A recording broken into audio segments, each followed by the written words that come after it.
Nathaniel Montgomery was not just wealthy. He was a self-made millionaire by the age of 30.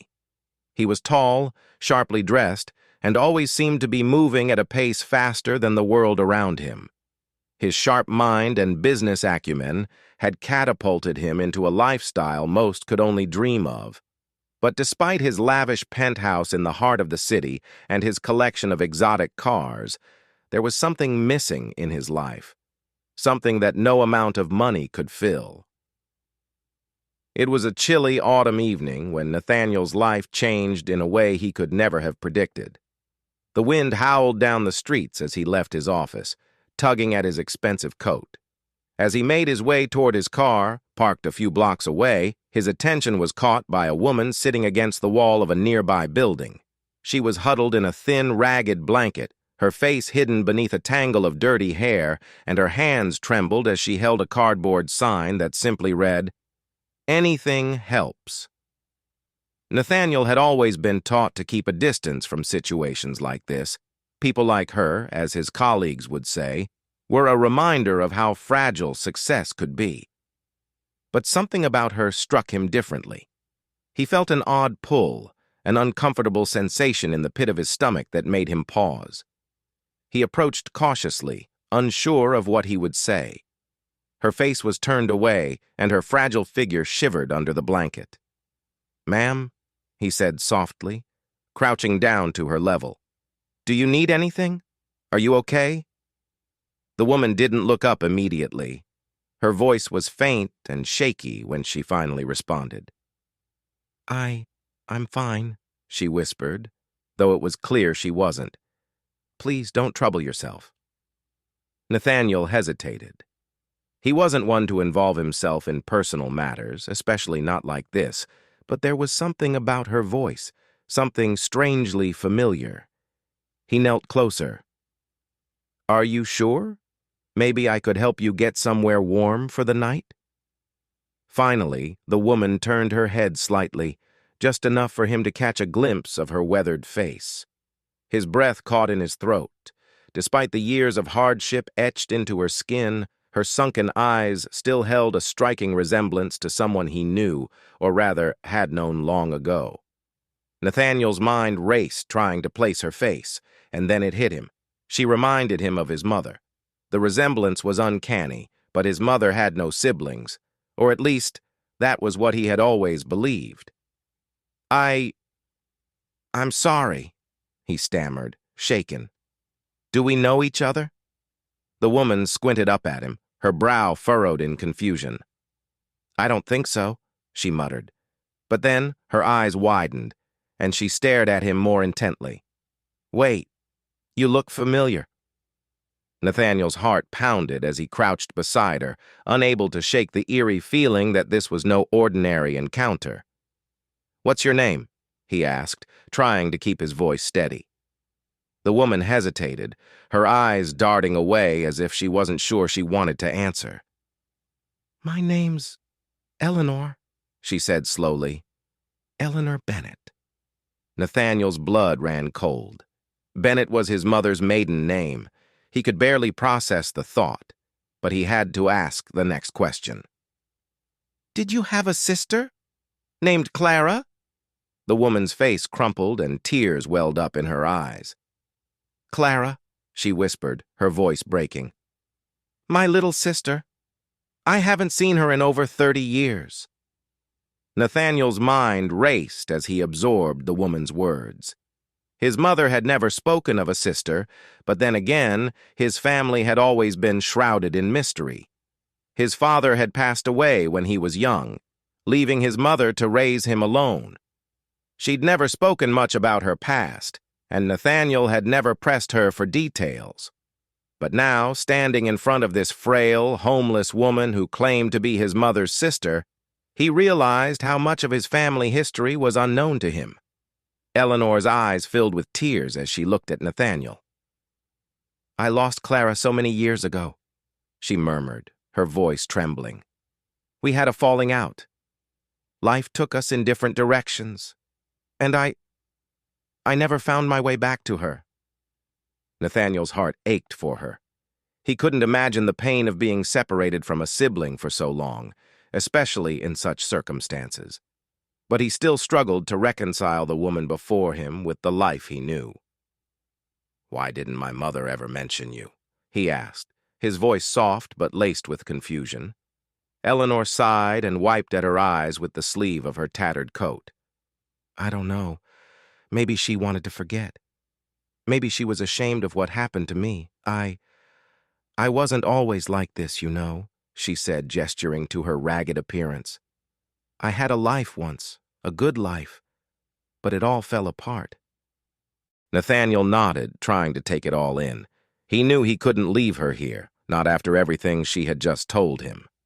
"Let me help you," he said, his voice resolute.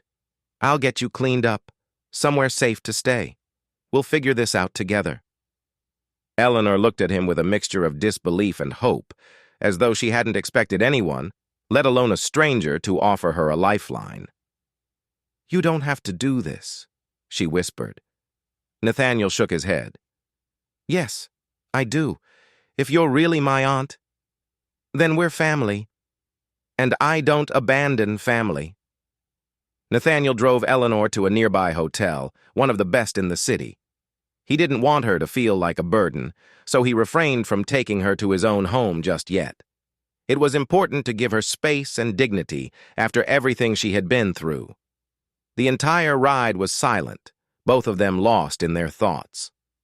Once she was settled in the hotel, he left her to rest and promised to return the next day with fresh clothes and food. But as he drove home, his mind was buzzing with questions. He couldn't wait any longer. He needed to talk to his mother. Nathaniel's mother, Clara, lived in a quiet suburb just outside the city. She was a warm, loving woman, though reserved when it came to her past. It was late when Nathaniel arrived, but he didn't care. He knocked on the door, his heart pounding. When Clara opened the door and saw her son standing there, her face lit up with a smile. "Nathaniel, darling, what a surprise!" she exclaimed, pulling him into a hug. "Mom," Nathaniel began, stepping back to look her in the eye. "I need to talk to you. It's important." Clara's smile faltered slightly, sensing the seriousness in his voice. "What is it?"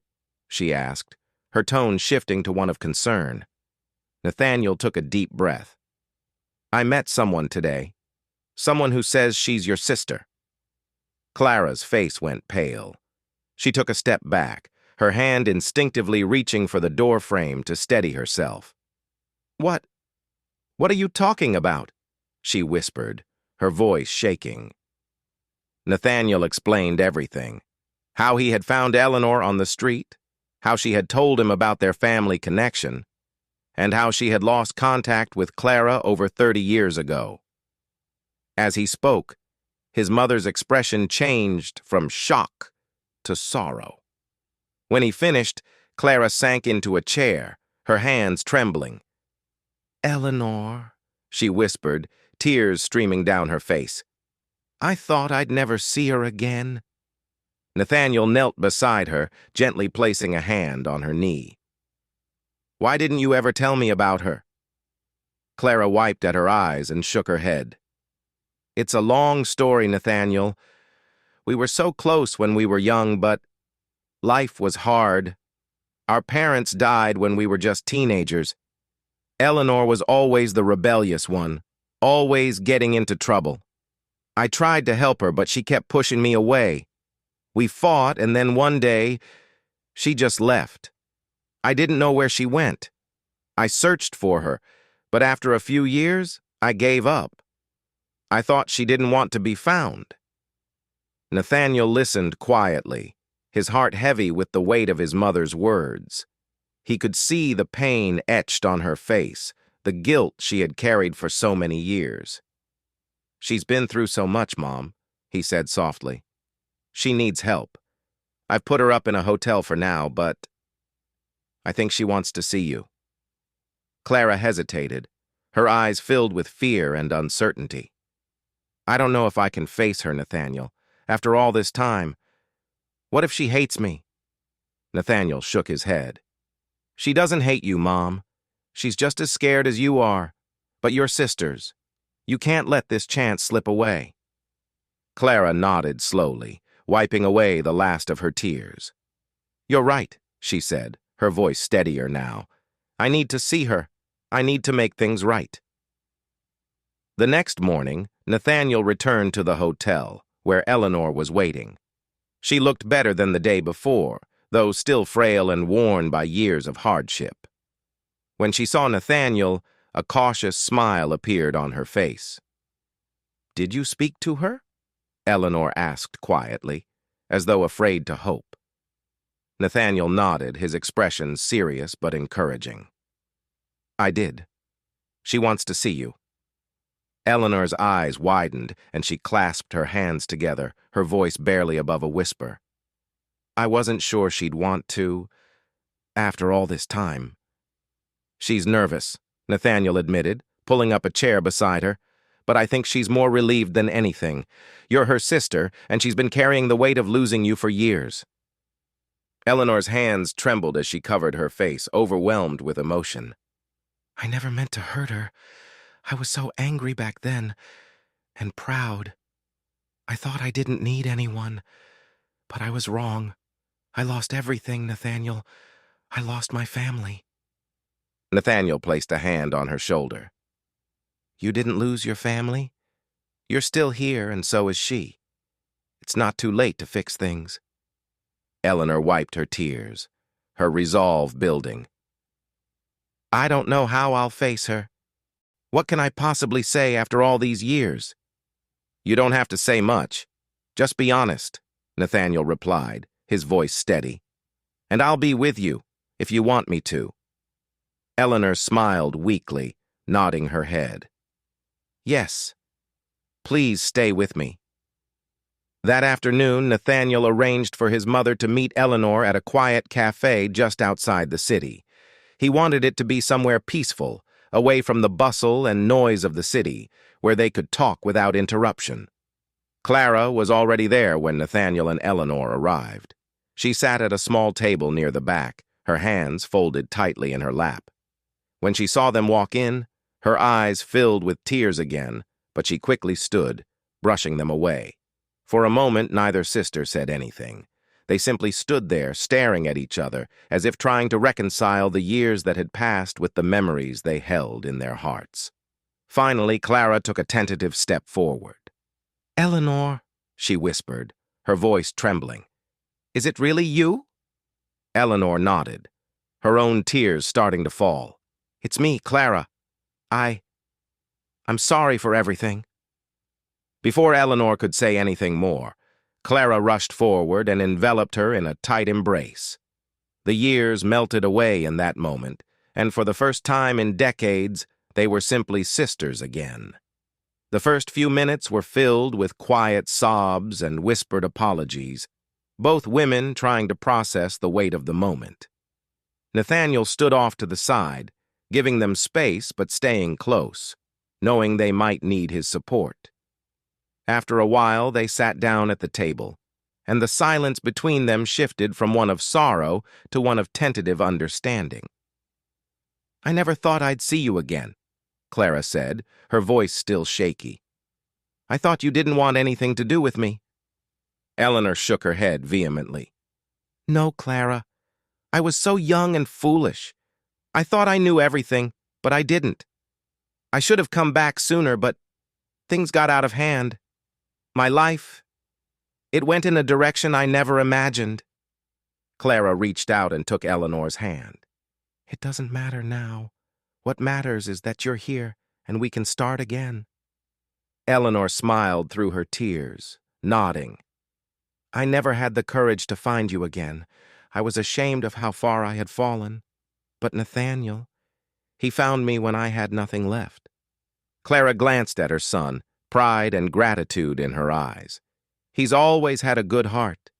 Nathaniel smiled softly, watching the two women reconnect. For as long as he could remember, his mother had been the pillar of strength in his life. Seeing her now, vulnerable and emotional, made him realize just how much she had been carrying on her own. As the hours passed, the sisters talked about everything they had missed in each other's lives. Eleanor told stories of the life she had once lived, the jobs she had taken, the relationships that had come and gone, and how eventually her choices had led her to the streets. Clara shared her own journey, how she had raised Nathaniel, built a life for the two of them, but always with a hole in her heart where her sister should have been. It was a day of healing, but it was clear that this was just the beginning. Decades of separation couldn't be mended in a single afternoon. But the most important step had been taken. They had found each other again. Over the next few weeks, Nathaniel helped Eleanor get back on her feet. With his financial resources and connections, he was able to provide her with not just a home, but also the medical care and counseling she needed to begin healing from the years of hardship she had endured. Eleanor was hesitant at first, not wanting to feel like a burden, but both Nathaniel and Clara reassured her that she was family, and family took care of each other. Slowly, she began to trust in their love and support. During this time, Clara and Eleanor spent more time together than they had in decades. They went for walks in the park, shared meals, and reminisced about their childhood. They also spoke about the difficult topics, their estrangement, the pain of losing each other, and the guilt they had both carried for so long. One evening, as they sat in Clara's cozy living room, Eleanor looked at her sister with tears in her eyes. "I wasted so many years, Clara. I don't deserve your forgiveness." Clara shook her head and took Eleanor's hands in hers. "We both made mistakes, Eleanor, but that's the past. What matters is that we have each other now.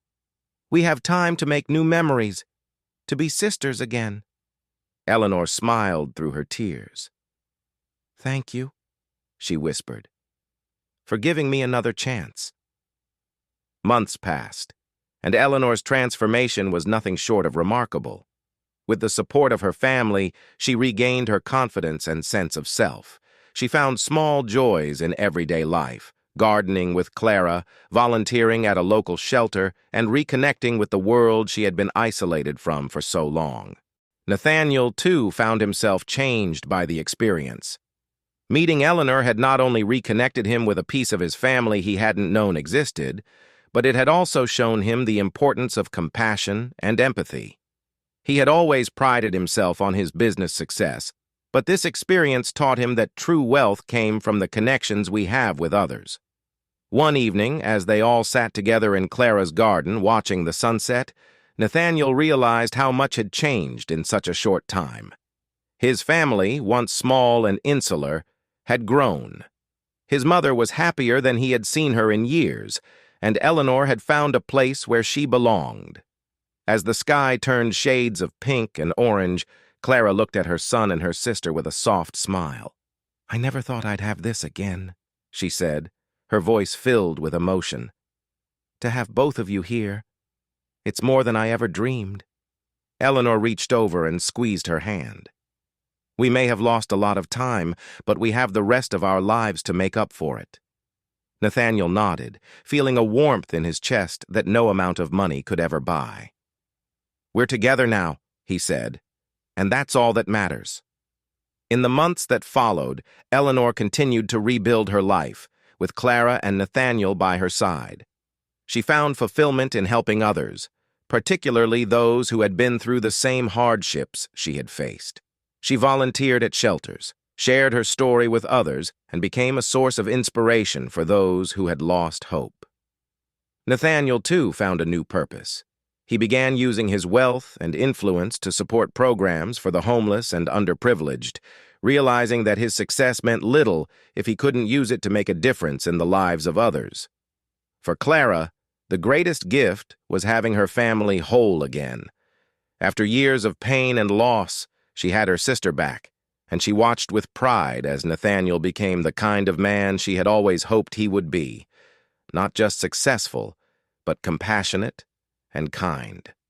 The road ahead wasn't without its challenges, but they faced it together, as a family, and in the end, that was all that mattered.